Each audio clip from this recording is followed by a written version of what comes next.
Mrs. Pinnell, your blood pressure and your pulse are really good. And it's important that we keep track of your intake and your output. Everything you drink and eat, we're going to be measuring. I want to check your skin turgor. Very good. Everything's okay? Everything's good. Thank you. At scheduled times throughout the day, measure and record all fluid intake. Include all liquids consumed with meals,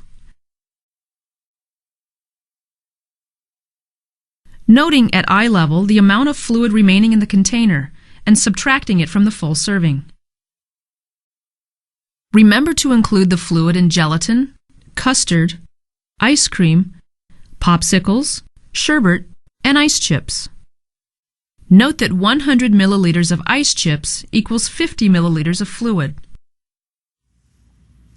Also include liquid medicines, such as antacids, as well as fluids taken with medications.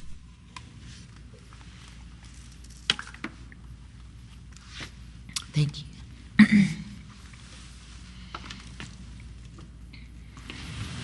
Hi, Mrs. Pinnell. I'm here to check your IV.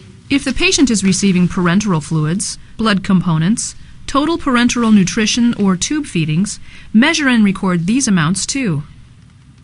Everything looks good. I'm happy. Good. Next, measure and record all fluid output. If a urine hat, commode, bedpan, specipan, or urinal is used, instruct the patient and family to call you to check and empty it after each use. For monitoring purposes, also ask them to notify you about any incontinence, vomiting, or excessive perspiration. And tell the patient that you will monitor any Foley catheter drainage or wound, gastric, or chest tube drainage. Mark a graduated container with the patient's name and bed number and use it only for her. After putting on gloves, take measurements as needed, using appropriate containers and noting drainage color and characteristics. If needed, also wear a mask, eye protection, and a gown.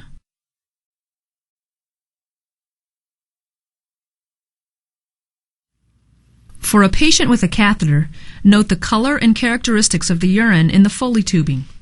If needed, obtain hourly measurements using a special device.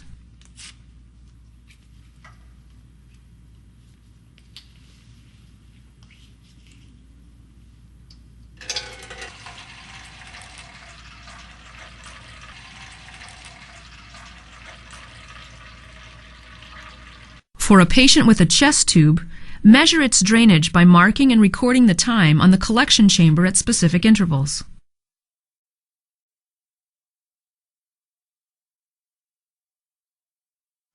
For a patient with a Jackson-Pratt drain, measure the drainage using a medicine cup.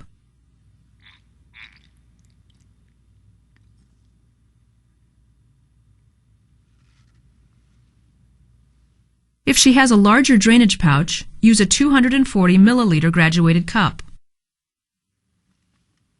If the patient has output from any other sources, such as nasogastric suction, be sure to measure and record that too.